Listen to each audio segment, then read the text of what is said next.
Happy Saturday and welcome to the Leadoff of the Peak One Sports Network, brought to you by Apogee Grafix, taking your vision to new heights. Go to apogeegrafix.com and use promo code PEAK1 for 10% off your order. I'm Ashton, here to get you ready for your sports weekend. Thank you for listening however you are tuned in, and let's go ahead and bring up the rest of the Leadoff morning show. As always, Tony, sitting right there to my left, orientation over there. He's over there somewhere. And I guess this is kind of a Peak One family reunion. Blast from the past. Yeah, a man who needs no introduction, making his Peak One return. What's going on, Mr. Cole Rambo? How's it going, man? I'm glad to be back on the airways with you guys. It's been too long. It's a, how would you word it? It's not a sight for sore eyes, a sound for sore ears. I guess if you're watching on YouTube, it's I got some piercing blue eyes. You needed you had a scratch, you needed an itch. Yeah, no, well, I won some fantasy football, so I felt like, gosh, you know what? Yeah, we were wondering. We were like, man, he just wants to jump on. This is great. And then I looked, I'm like, oh, he won. He's got to brag a little bit. Well, you know what? I'm in 3 fantasy leagues. One I've been in for like almost 15 years. One is like 6 years old, and then ours is like 2 years old here, the Peak One League.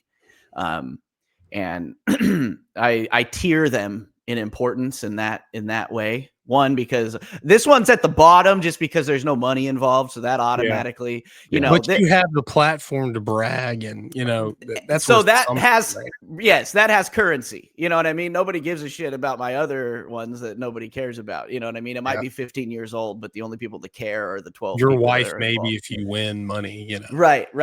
And I won that one last year. Right, it was my second time winning that league, and it's just like I think you guys saw the trophy last year. I probably had it on Bungalow Sports. So I built the trophy, and it was I had to give it away to somebody as soon as I finished it. You know what I mean? Mm-hmm. And then the next year I won it. So I felt some kind of vindication. It's sitting right here on my desk, and I have to give it away. It was back home where it should be. I even, in this redesign of the studio, I made sure my desk was long enough to have a spot for it. Now I got to give it away. Because like in the middle of this redesign and like in the middle of the football season, I was like 10-1 in that league. And I'm like, oh man, this baby's staying. It's staying here, and then injuries and other things just annihilated my team in that league for like the last 3 weeks. And then I just limped my way into the playoffs and got beat by the eventual winner in the first round. And then same thing in the other league. I finished first place in that league in the standings. And then I got beat in the semifinals. And then I was like, same things. I got the bye in our league, and I'm like, same thing's going to happen. I'm going to get beat. I was down bad, and then just had a banner week, in that championship game, and everything worked out. But, yeah, no, I'm glad you guys. I got one thing to say, because this is I said this the night that we drafted. I don't know who the gentleman I was. It's been a minute since I've been in the Peak One atmosphere, so I wasn't exactly sure who the guy was who did the draft order. But the night of the draft, he was like, "Oh, my daughter's gonna pick names out of the hat for the draft order, right?" And everybody's like, "Okay, that's cool." And then I noticed that just so happens that his daughter picked his name out for pick number 1. Yeah. And then picked me, the anonymous guy's name, out for the last pick. Oh, just what a coincidence. You know what I mean? And he was a third party deal. He was a friend of somebody here. So and although I realized that, most likely that was pure coincidence. Yeah, it still gave me some bulletin board material. It's the irony of the whole thing. It gave me that just push I needed to finish the season out strong. So and it all worked out. I slapped that banner on the way out of the studio every week. You know what I mean? And butt punch is a champion once again. But before we get too far away from that, I need to give out some thanks real quick. because I do this. I do this every year. Oh, if I win in my fantasy league, I want to give a shout out. We'll start with Kyle Pitts, Keenan Allen, Alexander Madison, Amir Abdullah, Baker Mayfield. You guys might have been on the bench most of the season, but I appreciate the support. I appreciate you guys being there and providing consistent points that if I needed to squeeze you into the lineup, that you guys were going to be there for me, keep me going. Vikings defense, Brandon Aubrey, Amon-Ra St. Brown coming through every week. Curtis Brown? What's this? Curtis, right? From Cincinnati running back. Is it Curtis? C. Brown, whatever. Chris. It's not Chris Brown. He punched Rihanna. But if Ross watches this, who you beat in the championship, it'll drive him nuts. You're not even close. I don't know, but you're who's on my fantasy team, and then you beat him because. Yeah. Well, I don't know his first name. It says C. Brown. I watch him. Yeah. I watch him play. There's probably like 5 C. Browns, right? Whatever, man. We're just gonna call him. We'll just call him Old CB, Old CB, because he kicked ass. You know what I mean? He was a great pickup. Because that Bengals, their defense is just garbage. But God, if they didn't put up almost 40 points every week, like it was crazy. Was so good you can't remember his name. But hey, you know what? I remember the yardage. Jonnu Smith, late. He was a late add to my starting tight end spot because Kyle Pitts really Kirk's struggles in Atlanta really started showing their face towards the end of the season. So I needed a change for tight end because Kyle Pitts wasn't getting any targets. And Jonnu Smith really picked it up there for me. T. Higgins, God, what a story. Pay that man. I mean, to have the best wide receiver, I guess maybe 1A, 1B with Justin Jefferson, but have the best wide receiver in the league on your team, but probably statistically maybe the second best in the whole league on the other side of the field in T. Higgins, putting up 40 points in the championship for me. So thank you. Thanks, T. And one tidbit for him is he publicly said that he's willing to take a team-friendly deal to stay in Cincinnati. He wants to be there. Crazy, man. Lad McConkey, what a name. You know what I mean? I almost picked him up just because I liked his name. You know what I mean? Obviously, he's a Georgia guy, right? And then he gets drafted. And I was big on the Chargers because I'm a big believer in the way Harbaugh coaches teams and like how quickly he can turn around an organization. He did it with Stanford. He did it with the Niners. He did it in Michigan. Now he just did it with the Chargers, and they're in the playoffs, So I had a feeling because they traded away Keenan Allen that Lad McConkey was going to be a good fantasy pickup, and he was. He got me 29.4 in the championship there. James Cook, solid throughout the whole year, running the ball in Buffalo there. And then from my Los Angeles Rams, Kyron Williams, again, solid as Sears every week. Going to get me at least 15, between 15 and 20 every week. And then last but not least, the man who never disappoints unless it's in the playoffs, Lamar Jackson. This guy, like, I know it's selfish to just, sum a guy's career up to just how he does on my fantasy team. But to be let's say, again, not to use the same term, but the 1A, 1B in quarterbacks to Patrick Mahomes, who I had in my important league, who really just shit the bed and kind of ruined my whole, the way I was running that team this year, because his team won, but he wasn't picking up any points, for Christ's sake. Like, it just like, I started Caleb Williams over Patrick Mahomes one week. That's how bad he was for fantasy this season.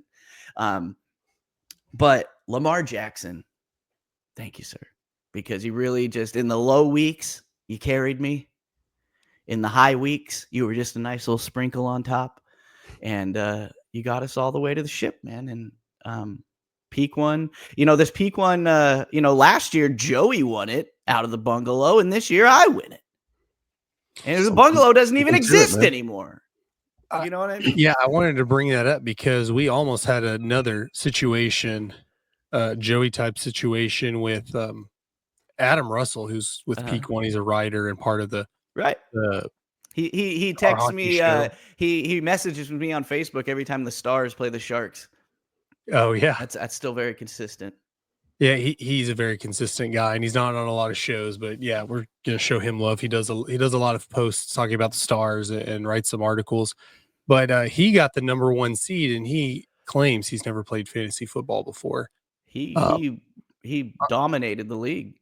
yeah, I know. And then he was a one and done, losing to Yeah. Ross's team after in the second round when he had a bye week. But I thought we were gonna have another Joey situation where y'all make fun of Joey for picking a kicker in the second round and he wins the whole damn thing. Right. But no Cinderella story there. But yeah, it was refreshing. No offense to Ross, but Ross is a pretty good fantasy football player. He did host our fantasy football show this season. But he lost when it counted, so let's not forget he lost. that. He won our other league, but we're not going to talk about that right now. That's the champion of that league is not here today. Yeah, the champion, and that league doesn't have a podcast, so that's why he doesn't. That's why I'm telling you, you get that following, you can get that platform to brag. Yeah, no, and I tell you what, man, say all you want about drafting kickers early in a draft, but you get the right kicker, and it's worth it, dude. Yeah, Brandon Aubrey puts points up. I mean, he was probably the Cowboys' leading scorer this year. You know what I mean? For most of the season, he was. That's what I'm saying. And and like I said, in the lean weeks, a good kicker can really put you over the top for fantasy. And my woes in my other leagues really started to happen when Harrison Butker got injured. Because I had him in my other leagues, and that's kind of when I started to lose a couple of games because I didn't get those few extra points that he was, provided for me. But, fantasy's over now. It's always fun. It always gives you an extra reason. It gives you a reason not to be pissed at your own team that you actually like, because then you can like all football as a whole. You know what I mean? That sounded like really a shot important at for us us this year. Cowboys fans, man. It's not a shot at purpose. you know what? I would never do that because as you guys know, I'm more of a hockey fan than any other sport, and my team is we'll talk about here in a little bit is once again at the bottom of the entire league, and it's been that way for a minute. Even when they're at the top, they never won anything. At least you guys have some Super Bowls you can harken back to maybe when you were younger and think about how excited everyone was when you're looking up at your dad and mom and everybody being so happy when you're a little kid. You haven't had one in a while, but my team's only made it to one championship, and they got beat by a Penguin. What are you gonna do? Yeah. I would never, talk down to a fan of a loser franchise, because I am a fan of a loser franchise. But yeah, football for me, like I'm a Rams fan, but as I probably told you guys before, and I tell everyone, I'm a Rams fan because I played fantasy football for so long. My dad was a Raiders fan. Raiders, and the Raiders always suck. And I hated football on Sundays because it was just watching my dad be depressed in the garage. Every weekend he had the TV on mute because he hated the TV announcers, and he put the radio announcers on the stereo to the same game. Yeah. And then eventually the radio announcers just turned into spinning records because he couldn't listen to it anymore, but and it was just a depressing sight. So I never got into football because it just seemed like a bad idea. And that's why I really loved hockey.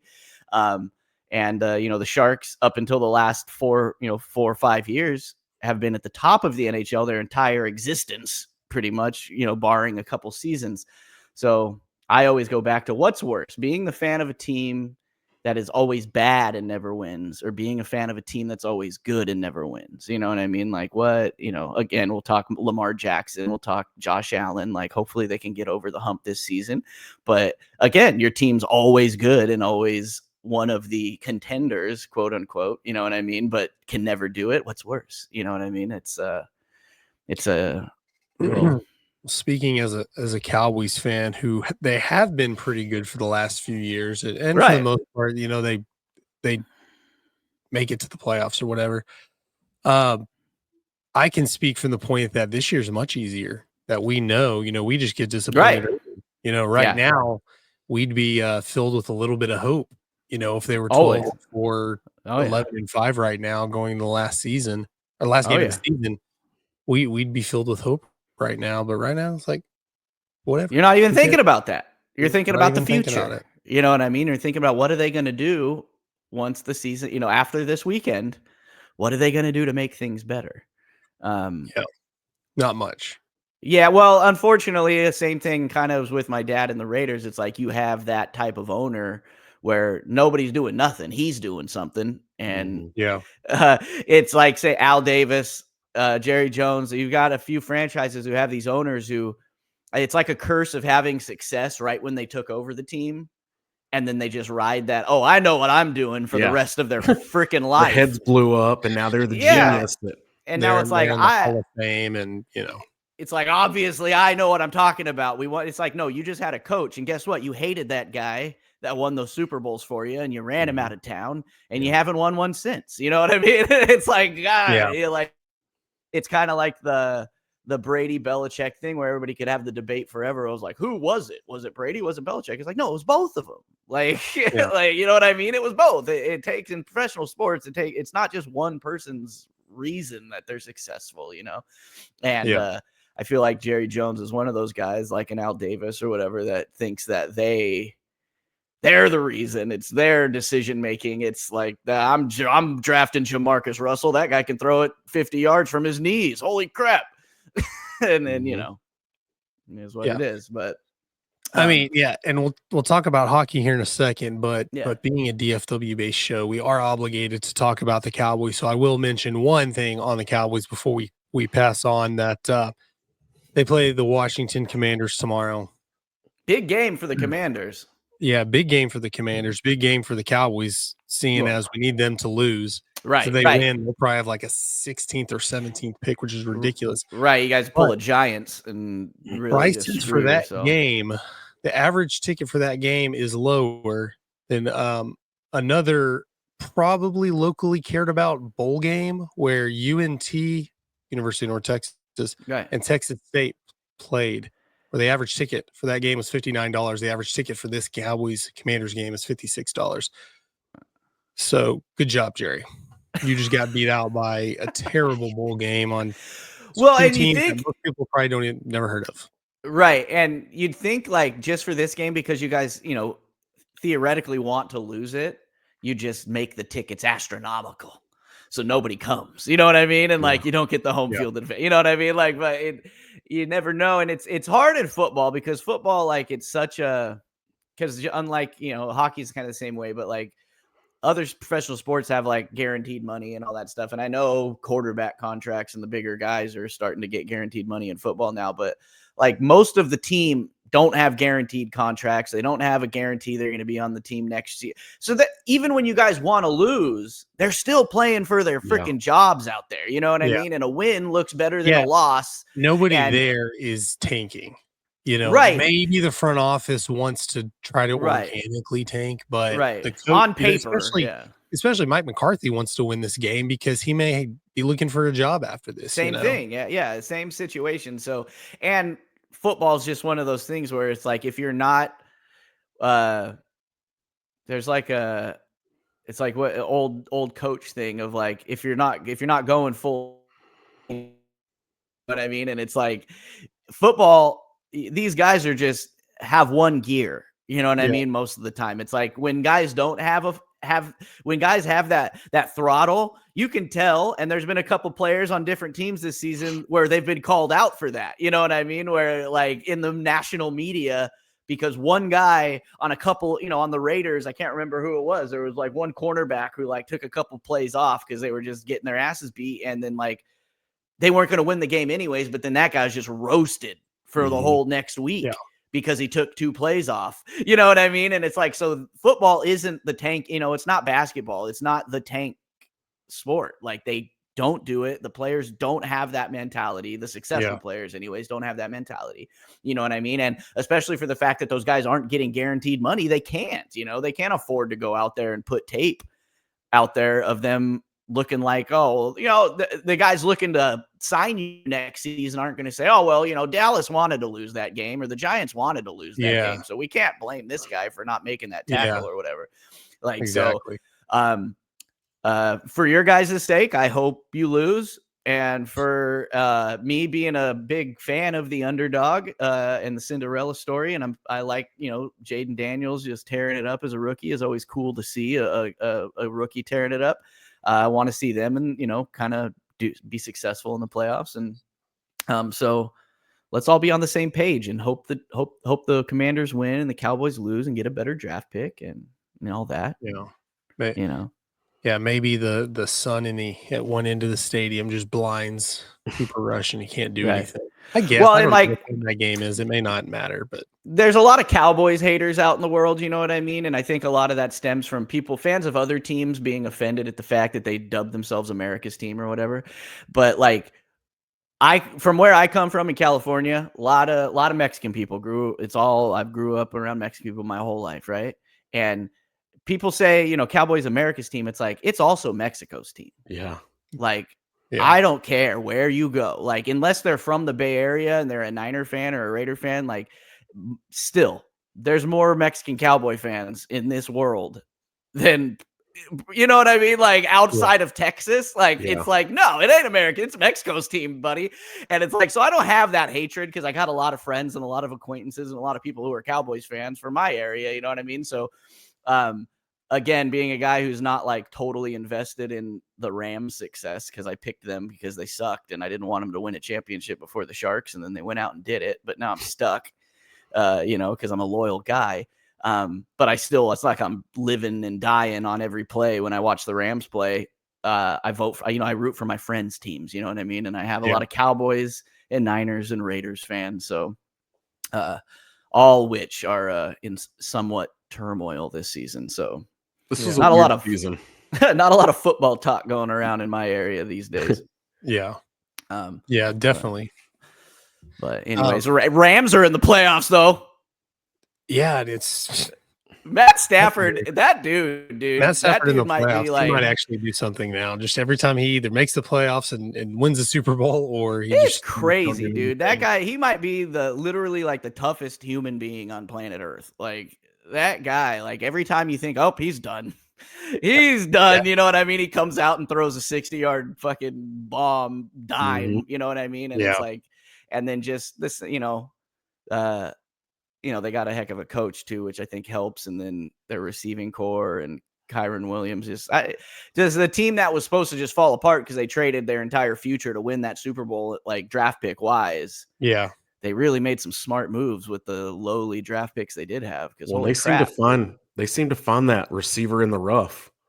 You know what it's reminding me of is kind of the Patriots-esque, finding a Julian Edelman, you know what I mean? Finding these random guys that are just nobody else even thought of, Danny Amendola's, things like that and just making it work with what you got, kind of a thing. But anyways, that's football. Yeah, and we'll move. I mean, we'll move to hockey here in a second because we stay on track because we know you have a hockey game you're going to be participating in later tonight. Yeah, it's the off season for the Dirt League, but one of the guys in the league rent it because we have a long break. We used to be able to do 3 of our seasons a year, a winter, a spring, or a fall, a spring, and a summer. But they got a new management at the ice rink there, and I don't think I'm a big fan of our hockey league. I don't know why. It's just guaranteed money. We're just a bunch of dudes who are obsessed with playing hockey, and we're going to give them making money. I'm going to give you 300. What are you buying an ice rink for? If you're it's a municipal thing, right? The city of Stockton owns. It's a municipal ice rink, but they have a manager or whatever, right? And the guy who runs our league, he doesn't even play in our league, but he's a guy that has played for the kids team, the Colts, the Stockton Colts, since he was a little kid, and he's worked at the ice rink since he was 14 years old. You know what I mean? And then when all of our there was never any adult ice hockey around here, and we used to play roller hockey is all we had around here. And then during COVID, the last of the roller hockey arenas shut down.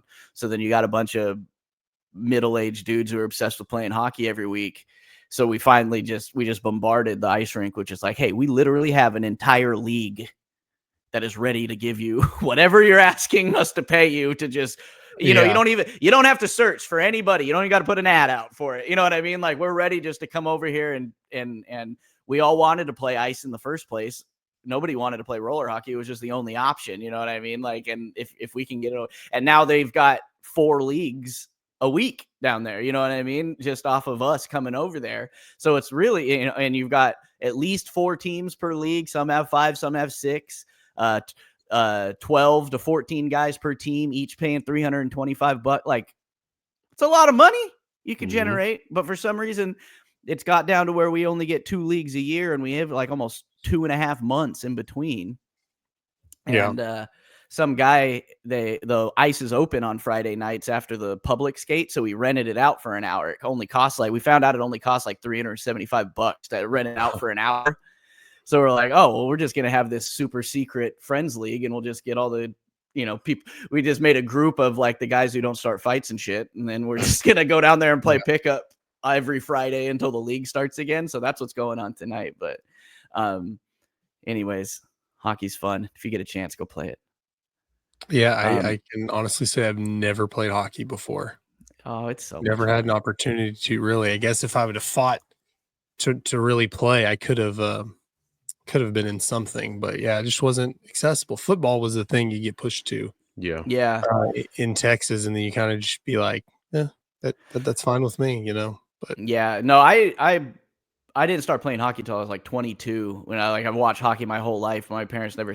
The closest was the Stockton Colts, which is like 2 towns over from us, and but Little League baseball was in the same town, so that's what I played my whole life. You know what I mean? So it never happened. But then when I hit 22 and I had my own money, me and my buddy were just like, all right, we're tired of not playing and just watching it. So we went and bought a bunch of street hockey gear and started going to the tennis courts in town and just bought a net and started playing 2-on-2 versus each other.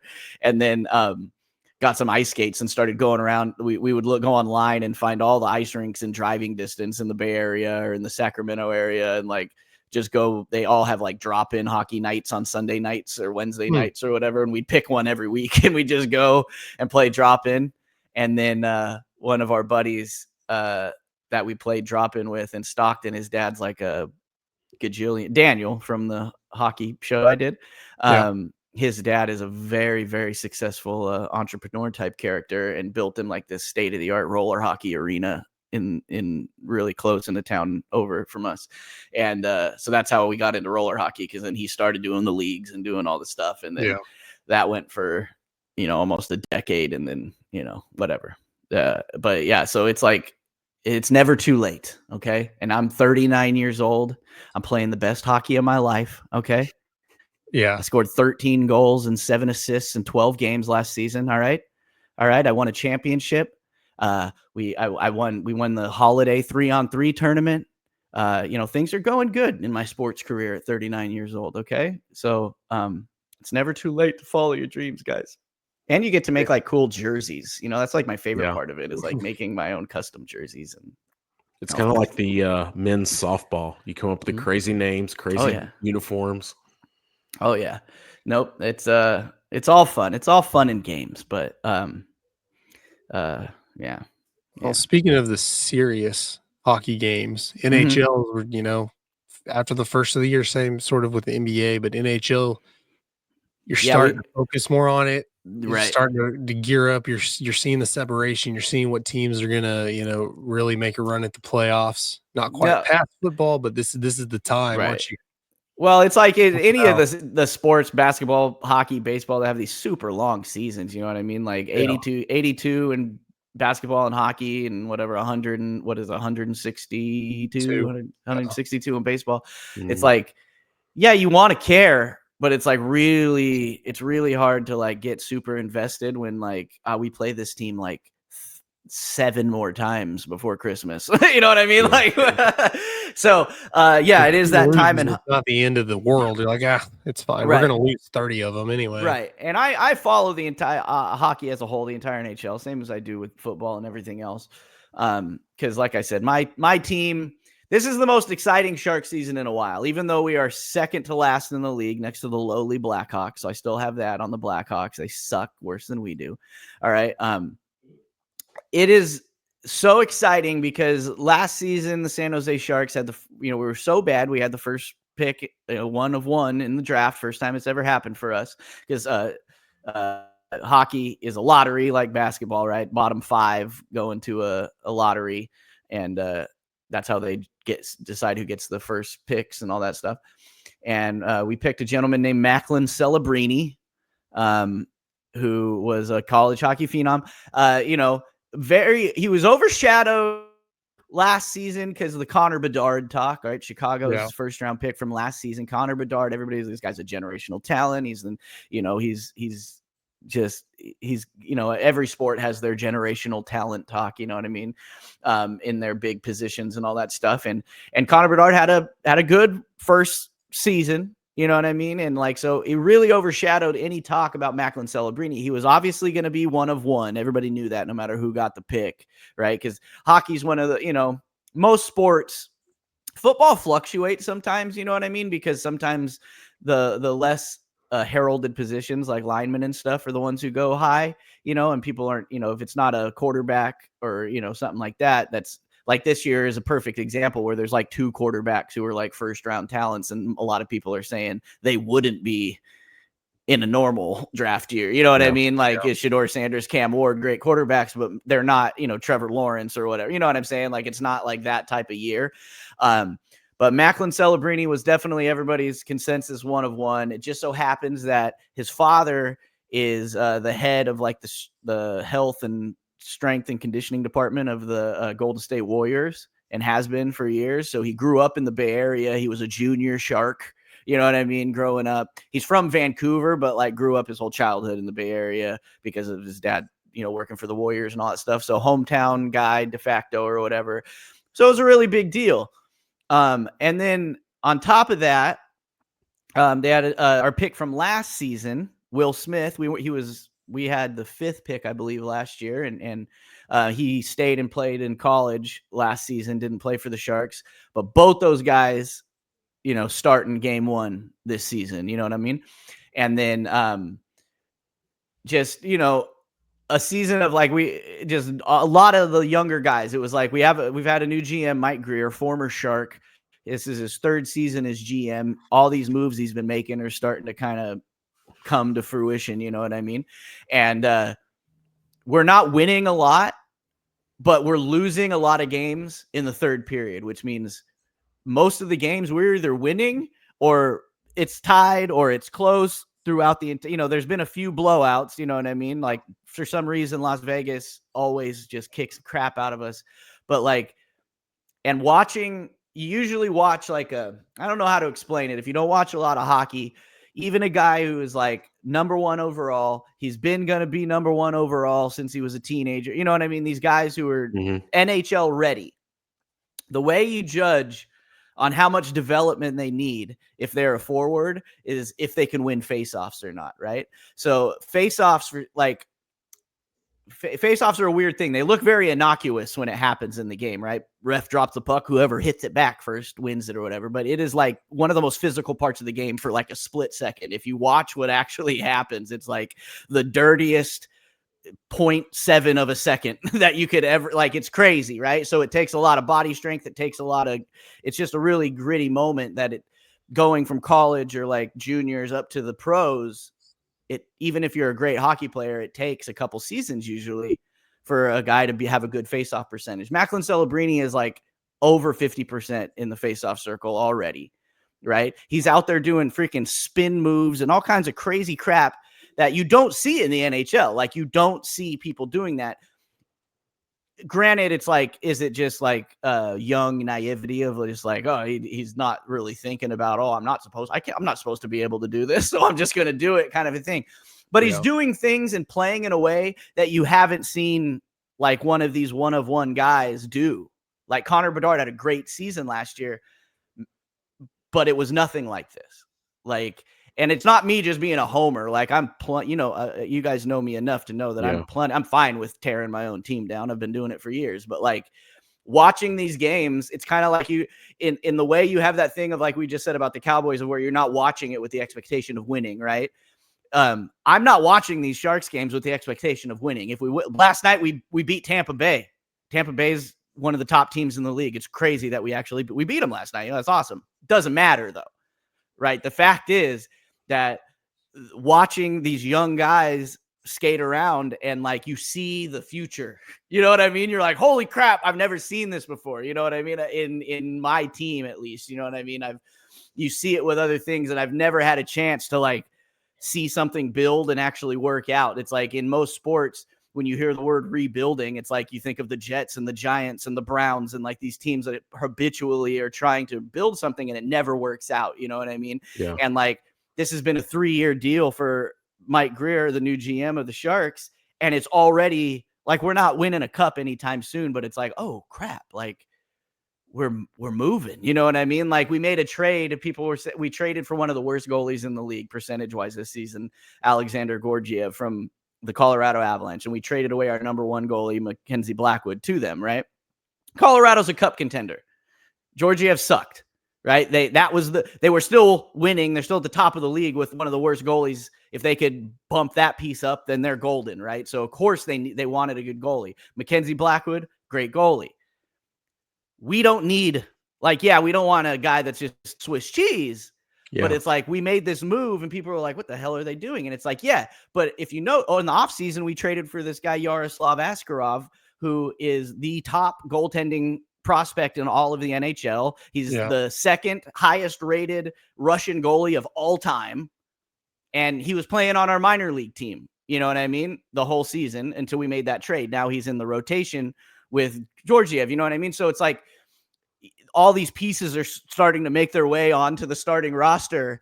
And it's like, oh, this could work out. And then you're seeing some of the older guys that have been there for a while and how they're meshing. They brought in a guy, Tyler Toffoli, who's a multiple-time Stanley Cup winner. He's, been an all-star almost every year of his career. I believe he's 34 years old. You know, in sports terms, that's getting old, but in hockey, a lot of guys can play deep into their 30s. But like this guy, he's been on 4 teams in his career and he wants to be somewhere for a long period of time. And now he signed like a 5-year deal with the Sharks. He's our top goal scorer already. He's assistant captain already. He would be captain. Like our captain, Logan Couture, has been injured for 2 years with like a weird hip thing. And he's played like 5 games in the last 2 years. You're just not going to strip him of the captaincy or whatever. So like he would be the captain it's just crazy. Like we had a GM, Doug Wilson, for decades that didn't, like the biggest move he ever made was Joe Thornton. That obviously worked out for us. And the other big moves he made they all just petered out. But like he always tried to get a piece.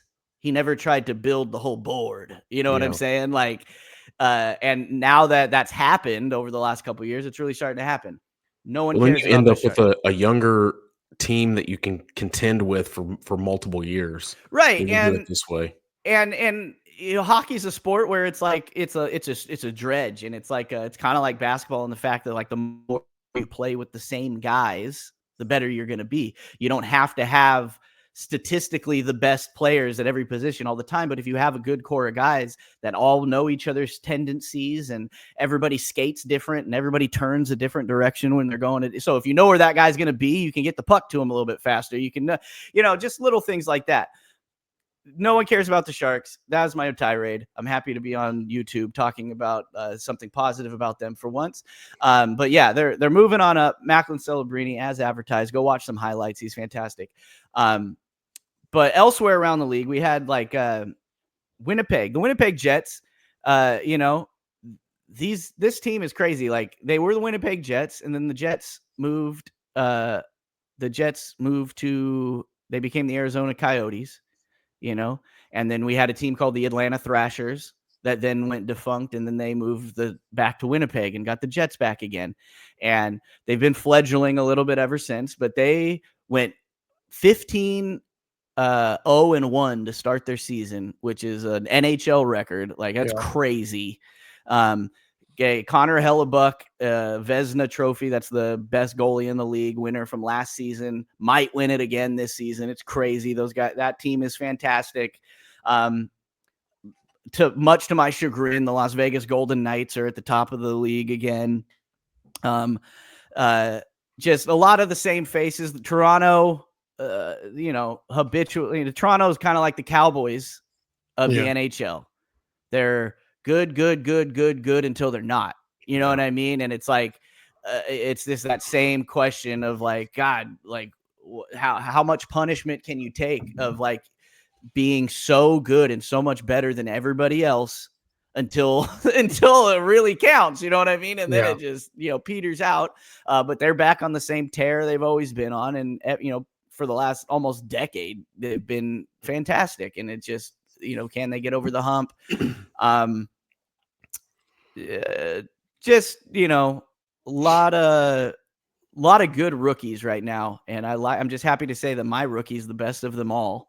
But the future of hockey is looking up. It's kind of like basketball. I feel like the viewership is petering a little bit, you know what I mean? And like they constantly are trying to do things like last season. I don't know if you guys remember me talking about it, but they did the kind of like the red zone version of the NHL where every team plays on one day. And then have the one guy that jumps back and forth. They did that again this season. Did worse than last year because it's just not one of those sports. It's not red zone. Red zone's called red zone. It's like, oh, they're by the goal. Oh, no, they're not. Oh, they're by the goal. Oh, no, they're not. It's like, it's not a bounce around type of a game to watch. But this year they're trying something different. They're doing a thing. It's a little weird. All right. It's called Four Nations Face Off. Right. In lieu of obviously next year is an Olympic year. So we'll have players in the Olympics. They're still going to have an all-star game, but they're doing a thing kind of in baseball. What did they do?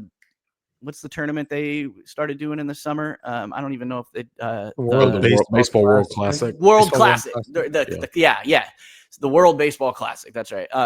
And it's kind of like that. Except because of, sociological, political reasons, Russia doesn't get to be involved because once again, we get to, punish the people for the faults of their leaders, which really sucks. So they're picking hockey's a small sport. So it's not surprising to me. It's it's Canada, Sweden, Finland, the United States, right? They basically pick their teams. There was quite a few snubs, but I mean, it's one small tournament. You're not going to get all the guys, but so they're starting in February, I believe like 17th. They're having 4 games in Montreal.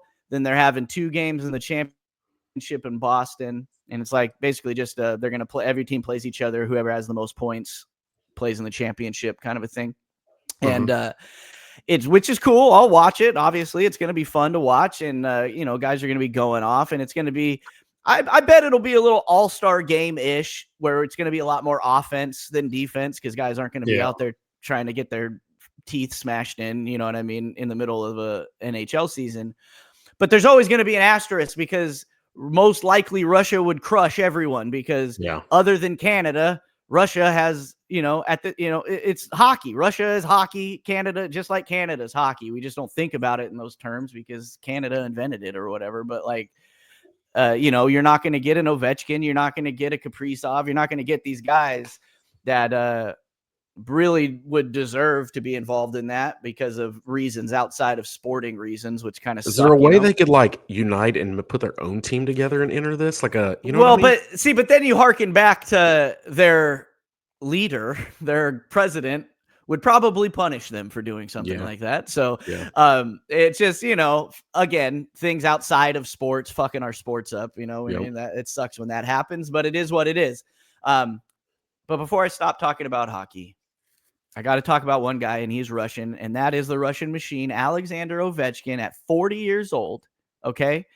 He, everybody last season was like, there's no way he's going to, he's 39. There's no way he's going to catch Gretzky's goal record. Like he's the closest anybody's ever been, but it's too much. He's too old. He can't get to it. Right. He starts the season off at a goal a game pace. Right. Broke his leg, fractured his leg. 40 days later, he's back in the lineup. At 40 years old, it took him less than 2 months to recover from a fractured leg. And now he has scored. He's averaging more than a goal a game since, I think in one game he had 2 goals, but he's had a goal in every game since he's been back. One of them, he had a sweet little tap-in empty netter for a 2-goal game. They don't matter. They all count. Mm-hmm. And now at 40 years old, halfway through the season, he's, I think, 23 goals away from breaking Wayne Gretzky's record. And that's a lot of goals for the second half of the season, right? Don't get me wrong. I'm not saying it's guaranteed going to happen this season. But at the rate he's playing right now, he might be able to just play half a season and break it next year. You know, and if he keeps scoring a goal a game, he's going to break it this year. And it's crazy. And I just love watching people eat crow. Yeah. Like sports analysts who, that's why we were talking before we even started, how all this stuff is just opinion and it's just conjecture. And none of it really matters because you got the experts. He said, hold my beer and watch this. You think I can't break it? Yeah. Dude, it's crazy. And you know what the fun? Hold my vodka. But right. Yeah, right. There you go. And it's so crazy. If you go online and just like type in Alexander Ovechkin, like goal highlight, I've never done it myself, but I've seen a lot of his goals in real time. And it would probably look like a loop if you weren't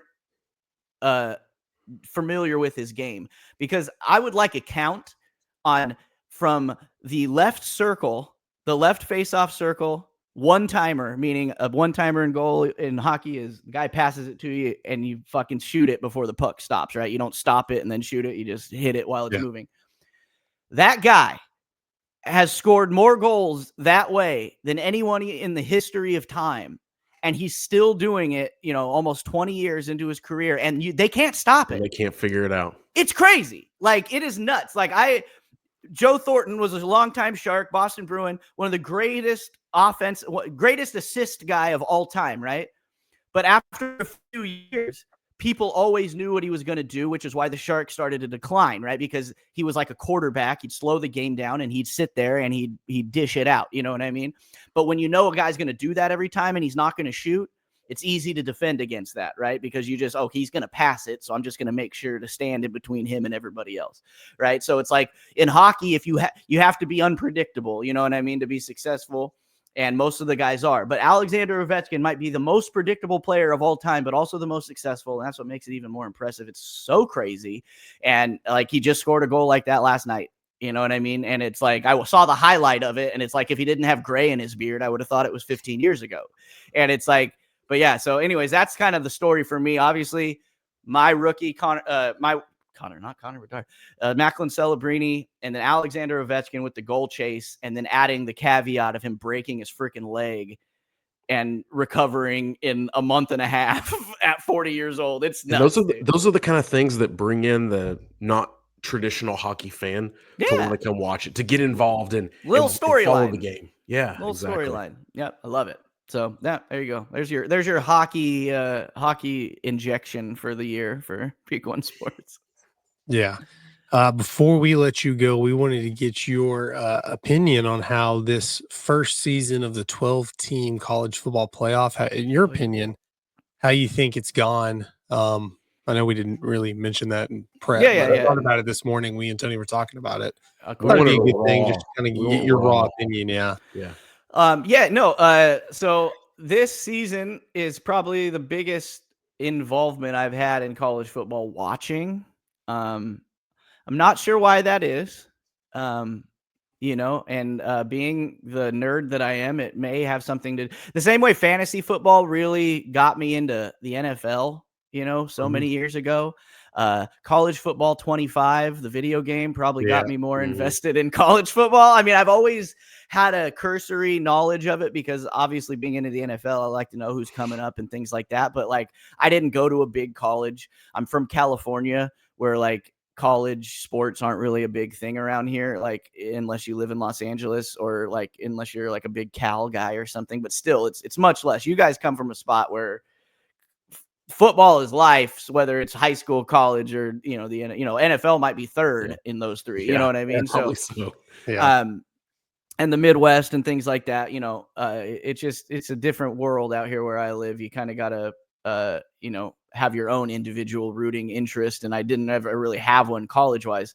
But the way I like it. I hope they go to 16 teams. You know what I mean? And I know a lot of people had an issue. Obviously, there's always going to be people that have an issue with people getting, schools getting snubbed. And the problem with that is that's never going to not happen because there's so many schools to pick from. And with the NIL, especially, we're seeing with the SEC, the kind of decline of the SEC. I don't know if that means they were paying players when nobody else was. And now that everybody gets to do it, maybe now it's a little more even. I don't know. But that, you hear that narrative a lot. I don't know how much truth there is to that. But that NIL, like it or not, it's really evened out the playing field a lot. You know what I mean? And people saying undeserving teams got in. They didn't like that Boise and Arizona got the buys. You know what I mean? Things like that. And then, of course, the first round having the blowout games that they have, a lot of people were like, see, I told you, you know what I mean? But then now having every bye team get their asses whooped in the second round, it's kind of like, oh, see, I told you. You know what I mean? Yeah. So it's like it's parody. It's sports. Anything can happen. And that if that targeting call gets called in that Arizona game at the end of the game and they kick that field goal, we're having a different conversation right now, right? Yeah. And then you have like the story of these entire playoffs almost. I guess if Ohio State wins, the Ryan Day saving his job and maybe his life, seeing how Ohio State fans reacted to that Michigan. Because it didn't look that way towards the end of the season. Right. Yeah. So I guess if they win, obviously that's going to be a big storyline or whatever. But it's like Cam Scattaboo, that guy, like that's the story. Yeah. Of these playoffs, right? Because that kid just set his draft stock. And just the last month of the season. Just to throw it in there, like he's from Sac State. He's a local guy for me too. So it's like, that's kind of cool. But aside from that, like Arizona State they joined the Big 12, right? Projected last to finish last place. They win it. They get a bye.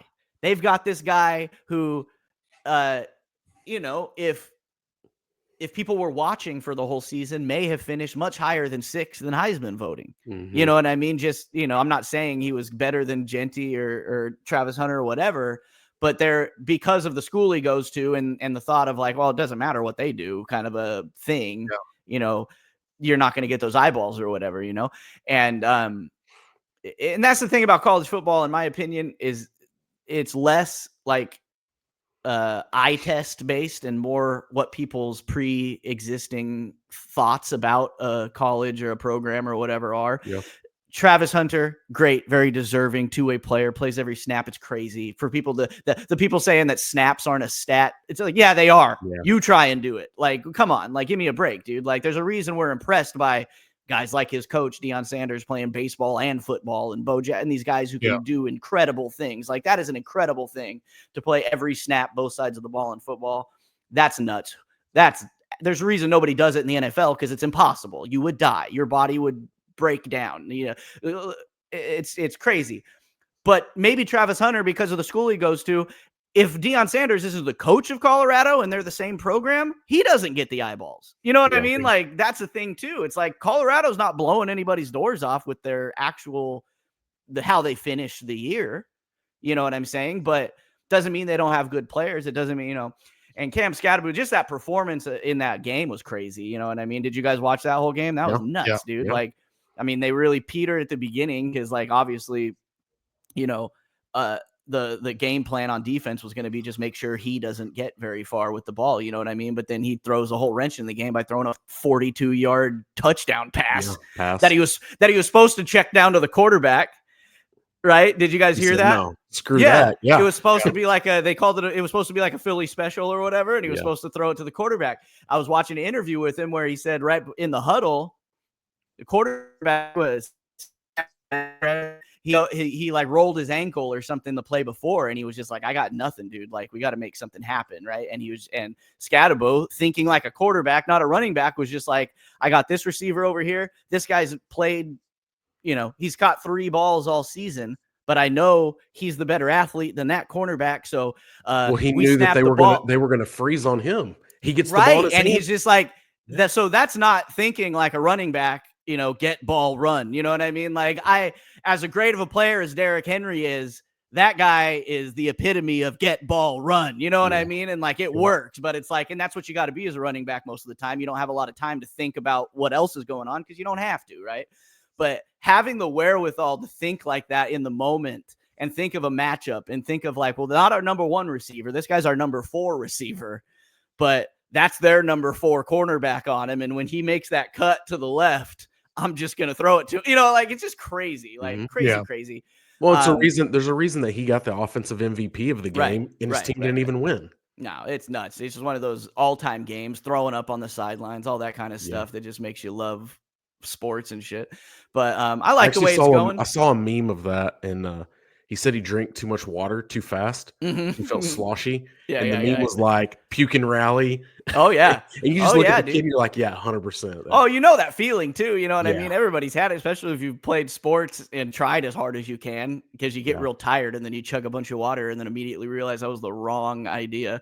But no, as a whole, I'm fine with the way it's been going. Like, obviously everybody loves close games and stuff like that, but it's playoffs are a reason, right? You're supposed to separate what do they say? The wheat from the chaff, dude. You're supposed to, so you're going to have blowouts. You're going to have teams that, and you can't say that those teams that got blown out didn't belong there, because it's the the Bengals might make the damn playoffs if 2 teams lose this weekend. Yeah. And you look at their record and you look at the teams they've lost to, and you should say, oh, they don't deserve to be there. But it's just like, oh, no, they do, because they got a spot in the way you get a spot sometimes. You know what I mean? Well, so it's just Oregon played. They were the number 1 team all year, undisputed. There was no. That's what I'm saying. Yeah, they didn't show up to play. No, I think it's playing out as good as it could. You know what I mean? And I think the more teams you allow into it, you get a lot less of that "we got snubbed" chatter. You know what I mean? And then when those teams that think they got snubbed go in, it's like people saying Alabama should have been in, and then they go and lose their freaking bowl game. You know what I mean? Yeah. It's like, oh, okay. Like, Alabama, the fact that they should be in because they would beat SMU head to head. Like, then why do we even play the games? Like, it doesn't matter that SMU lost 2 games when, the championship game. Like, if you're going based off who has the best NFL ready roster or anything like that, it's like, well, just don't even play the games. Just put Alabama in because they're bad. That's not that's not the point. If we had that for many years. There was no playoff, and it was just a bunch of old dudes and a computer that said, okay, these are the 2 best teams. You guys go play now. You know what I mean? And like, nobody was ever happy with that. You know what I mean? So it's like, it wouldn't be college football without the drama.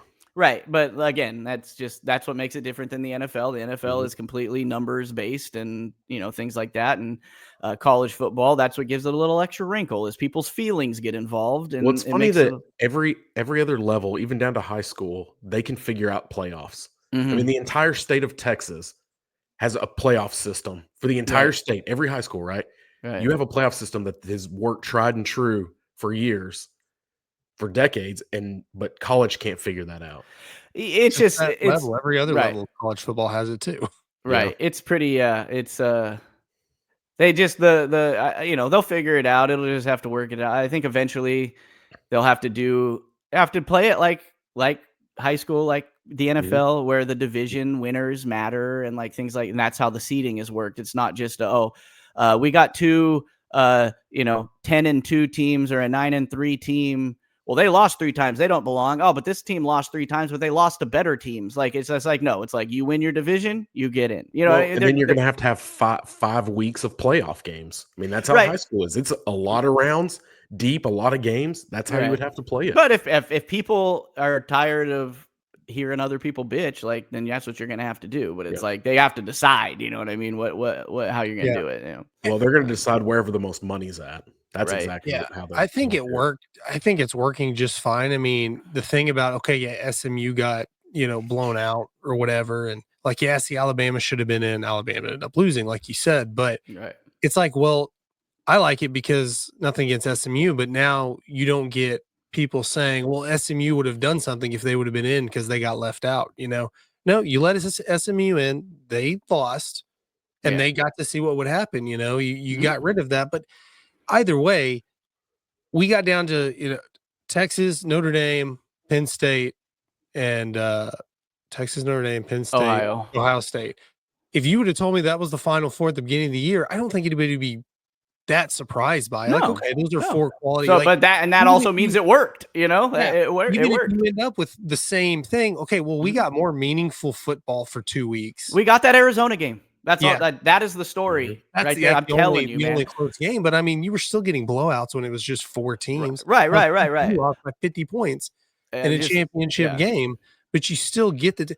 I don't hear anybody complaining about Chicago, Loyola, or whatever they're called, getting blown out in the first round and saying, okay, we need to get this March Madness under control because you have blowouts in the first round, and we've had Right. one 16 seed win. Supposed to happen. Like who cares? They're fine with that. And then it's called the Cinderella story for a reason because it doesn't happen all the time. You know what I mean? Exactly. Like, Kentucky, Duke, North Carolina, they're going to win their game by 30 points. Everyone's like, okay, cool. Nobody complains about like, okay, they shouldn't have been in. George Mason should not have a chance. That take them out and put Texas A&M in or whatever. Like that's nobody says, well, this team would beat that team, so put them in. So I don't understand why we do it for college football. It's just now we have all these meaningful games that would just be random bowl games that nobody would watch anyways. It's better for regular season and playoffs, but definitely for regular season because the games matter a lot more. You know what I mean? Yeah. Yeah. All right, guys, I got to get out of here. Yeah, we will let you go. Thanks for joining us, and everybody. Thanks for watching this episode of Leadoff. However, you're tuning in, hit that like button if you like the show. If not, hit it twice, and don't forget to subscribe. With Tony and Cole, I'm Ashton. See you guys later. Bye. All right, thanks, guys.